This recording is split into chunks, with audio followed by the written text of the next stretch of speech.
A Auren pagou cerca de 22% de dividend yield no ano passado. Nesse vídeo a gente vai discutir se isso pode se repetir agora em 2024 e se não vai se repetir, qual que é o dividendo que a gente pode esperar da Auren para esse ano. Se você gosta desse tipo de conteúdo, já se inscreve no canal para você não perder os nossos próximos vídeos. Deixa um like também que ajuda bastante a gente a chegar a mais investidores. Também fala aqui nos comentários que outra empresa elétrica que vocês querem ver aqui no canal, que a gente não costuma trazer tanto. Eu sei que vocês gostam, então as que vocês pedirem mais a gente vai trazer aqui primeiro. Apresentando rapidamente a Auren, ela é uma empresa do setor de energia elétrica, ela é uma geradora de energia, assim como a Engie, que a gente já falou bastante aqui no canal. Ela tem uma capacidade instalada de 3,1 gigawatts, é uma das maiores empresas do Brasil. E o perfil hoje de geração dela é muito focado na geração hidroelétrica. Ela também tem aqui parques eólicos que correspondem por cerca de 30% da geração.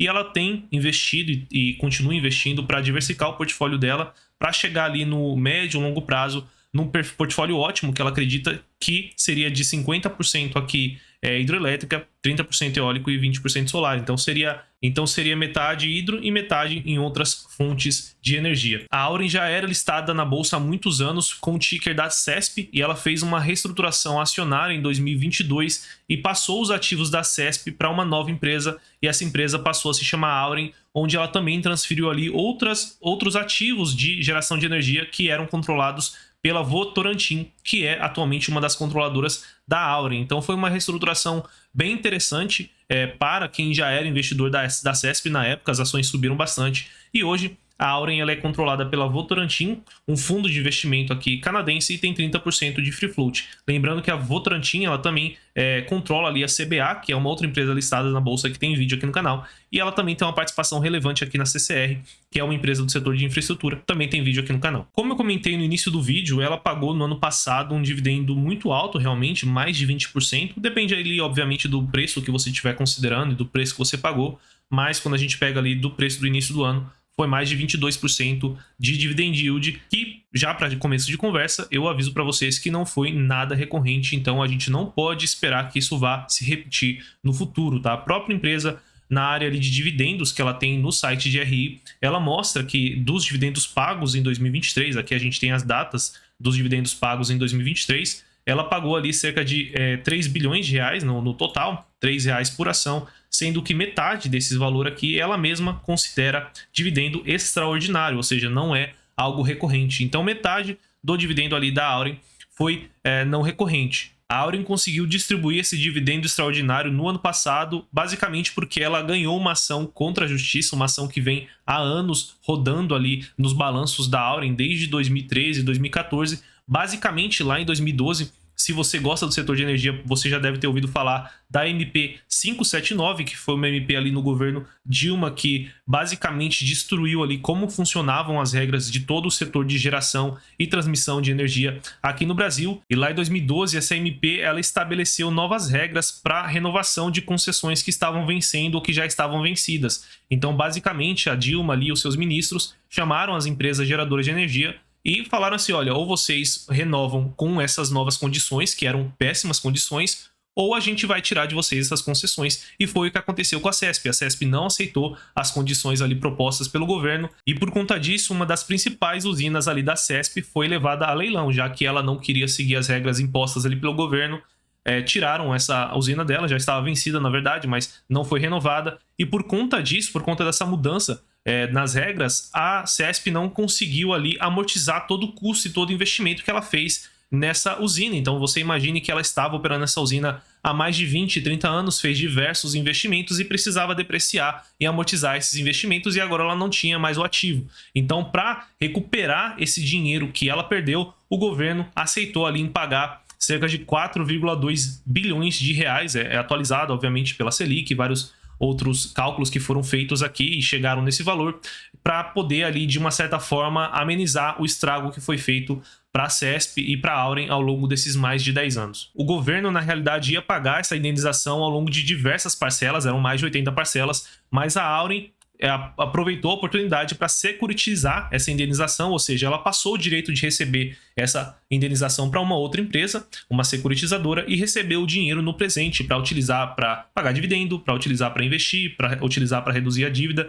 e daí que veio esse dinheiro do dividendo. Então, dos 4,2 bilhões, uma parte foi para imposto, uma parte bem relevante para dividendo, né, os 1,5 bilhões, e outra parte está lá no caixa da empresa, reduzindo ali a alavancagem significativamente no ano de 2023. Então a gente sabe que pelo menos metade desse dividendo não é recorrente, o yield dela seria mais próximo de 10% no ano de 2023, um yield recorrente. Agora o que a gente precisa tentar entender é se esses 1,5 bilhões, eles são também um valor recorrente, se ela vai conseguir gerar esse mesmo nível de caixa para poder pagar dividendos no ano de 2024.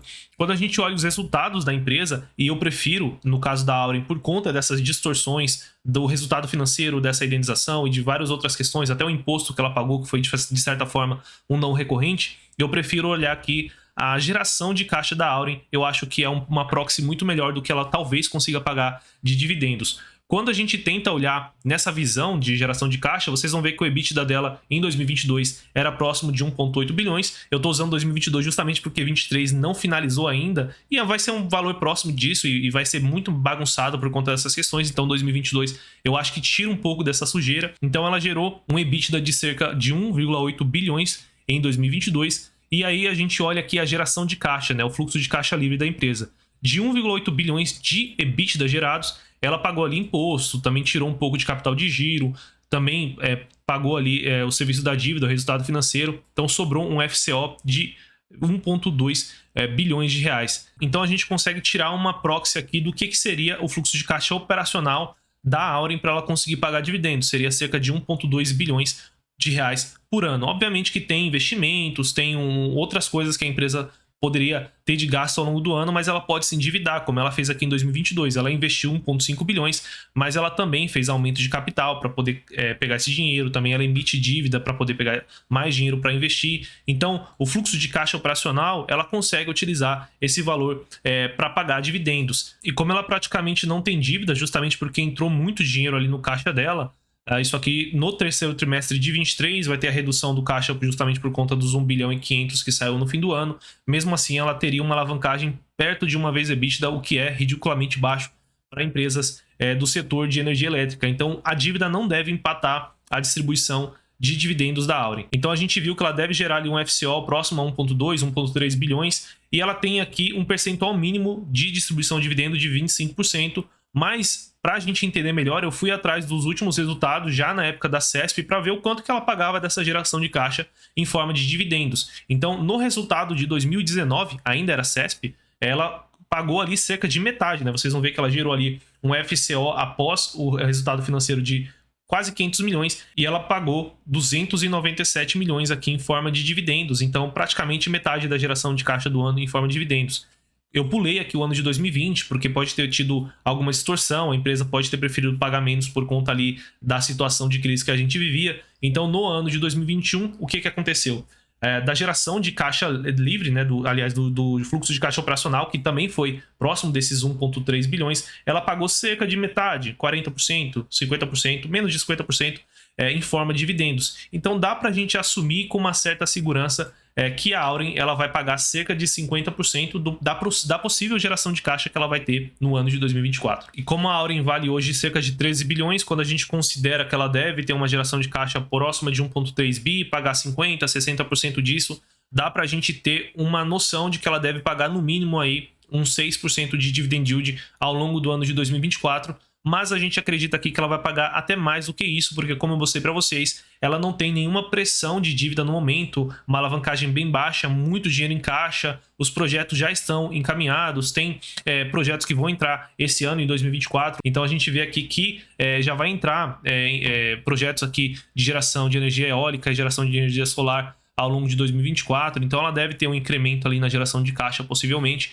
Então dá para imaginar que ela vai pagar entre 7% e 9% numa tese um pouco mais otimista ainda no ano de 2024, o que é um bom número, lembrando que a Selic vai cair ali para próximo de 9%, então você estaria recebendo ali 8%, 9% numa empresa que você está se tornando sócio, que ela vai crescer, que ela vai pagar mais dividendos no futuro, então você estaria comprando mais barato hoje. Lembrando que a Auren caiu bastante aí nos últimos trimestres, né? Desde que ela fez ali a mudança de ticker, caiu ali cerca de 17%. E hoje ela negocia com PL próximo a 6 vezes, então não está necessariamente cara, né? Quando a gente compara com a Engie, que é o benchmark de qualidade aqui do setor, a Engie negocia mais próximo de 10, de 11.